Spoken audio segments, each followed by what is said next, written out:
City of jeans यानी जिन्नों का शहर।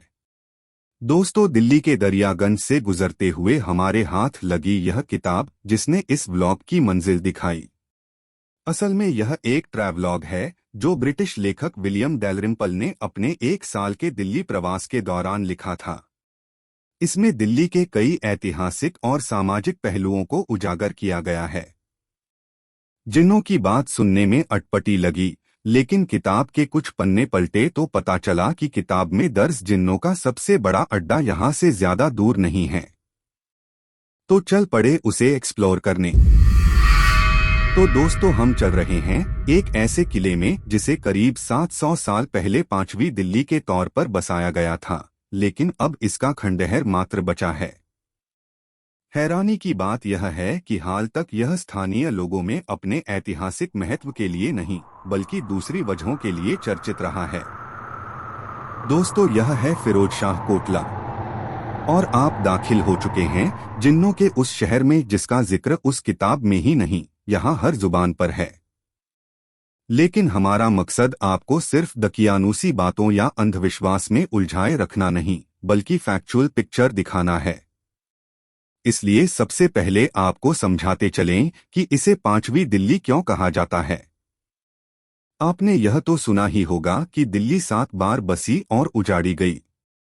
तो बस इतना समझिए कि 5वीं बार उसे तुगलक वंश के तीसरे शासक फिरोज शाह तुगलक ने सन 1354 में बसाया था और इस विशाल और भव्य किले का निर्माण कराया था। अगर आपने फिरोज शाह तुगलक का नाम नहीं सुना तो उस मोहम्मद बिन तुगलक का नाम तो सुना ही होगा, जिसने अपनी राजधानी दिल्ली से दौलताबाद करने की नाकाम कोशिश की थी। फिरोज शाह उसी मोहम्मद शाह का भतीजा था।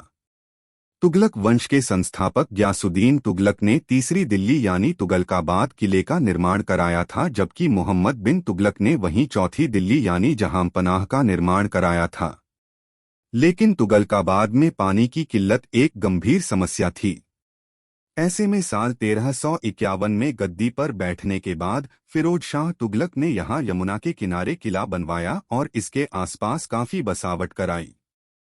फिरोज शाह तुगलक अपने स्थापत्य कला और निर्माण के लिए इतिहास में काफी चर्चित रहा है। यह अशोक स्तंभ फिरोज शाह ने अंबाला के पास टोपरा से लाकर यहाँ स्थापित कराया था। इसके बारे में आपको बाद में बताएंगे, फिलहाल इस इमारत को देखिए। इतिहास में इसे जामी मस्जिद कहा गया, जो कभी दुनिया की सबसे खूबसूरत मस्जिदों में से एक हुआ करती थी, लेकिन हाल के वर्षों में यह जिन्नात के असरात और अंधविश्वास के लिए ज्यादा चर्चा में रही है। आज आपको पूरे किला परिसर में सन्नाटा नजर आ रहा है, लेकिन चंद महीनों पहले तक यहाँ मजमा लगा रहता था। जुमेरात यानी थर्सडे को तो यहाँ भारी भीड़ उमड़ती थी। ऐसी मान्यता है कि यहाँ जिन्नात रहते हैं जो लोगों की फरियाद सुनते हैं और उन्हें अल्लाह तक पहुंचाकर उनका समाधान भी करते हैं। पूरे परिसर में लोग कागज पर लिखी अर्जियां छोड़ जाते हैं। जिनकी मुराद पूरी हो जाती है वे लगातार 7 जुमेरात यहाँ हाजिरी लगाने भी आते हैं। कहा जाता है कि कुछ बुरे जिन्नात भी होते हैं जो खूबसूरत महिलाओं पर लट्टू हो जाते हैं और इत्र लगाने वालों को भी पकड़ लेते हैं। विलियम डैलरिम्पल ने अपनी किताब में लिखा है कि यहाँ हवा बहने से धूल भी उड़े तो लोग उसे जिन्नों की शादी का जश्न बताते थे। 2 साल पहले तक मस्जिद के नीचे बनी कोठरियों और तहखानों में रोती झूमती महिलाएं और उनसे प्रेत का साया उतारते मौलवी या ओझा नजर आ जाते थे। फिलहाल विभाग ने इन कोठरियों में ताला लगवा दिया है। किले के बाहर गेट के सामने तो एक बड़ा बाजार लगा रहता था, जहां धूप बत्ती से लेकर फूल माला और चादर की दुकानें सजती थीं। हाल ही में भारतीय पुरातत्व सर्वेक्षण ने यहां सख्ती करते हुए न केवल किले में प्रवेश पर टिकट लगा दिया है, बल्कि मस्जिद में नमाज के अलावा सभी तरह के अन्य टोटकों पर रोक लगा दी। ज्यादातर स्मारकों और दीवारों की बाड़बंदी कर दी गई है और तहखानों में प्रवेश पर रोक लगा दी गई है। विभाग का कहना है कि वह अंधविश्वास को बढ़ावा नहीं दे सकता और ऐसी गतिविधियों से पुरातात्विक अवशेषों को नुकसान पहुंचता है। अब नमाज पढ़ने आने वालों को भी 25 रुपए का टिकट लेना पड़ता है।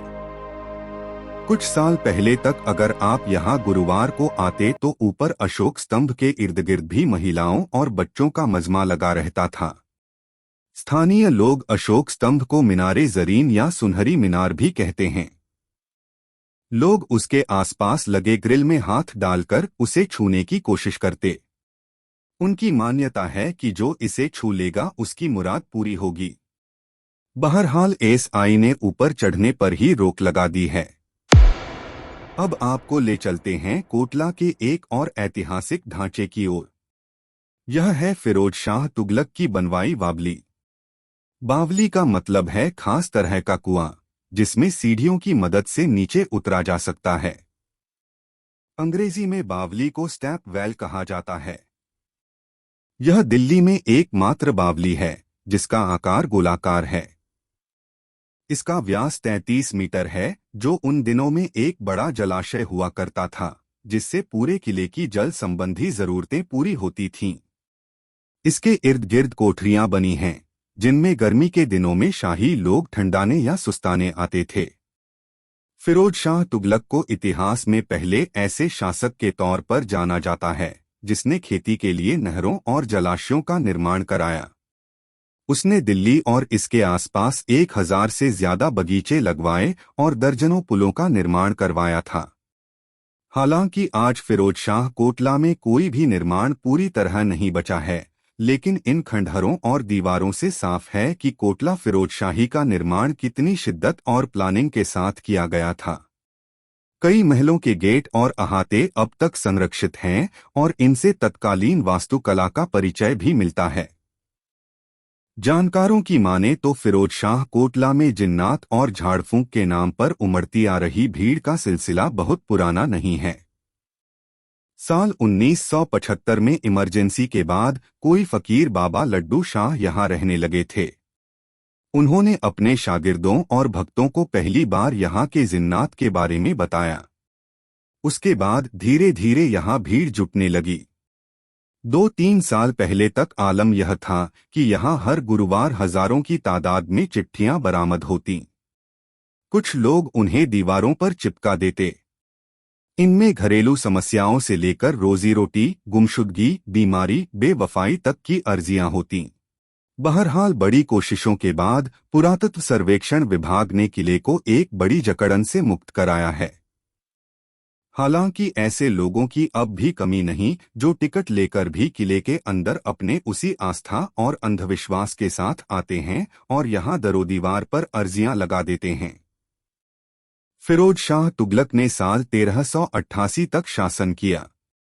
उसके करीब एक दशक बाद ही दिल्ली पर तैमूर लंग का आक्रमण हुआ और उसने यहाँ भी भारी लूटपाट की थी और महलों और स्मारकों को नुकसान पहुंचाया। इसके बाद तुगलक वंश खत्म हो गया और अपने पीछे छोड़ गया यह खंडहर और निशानियां।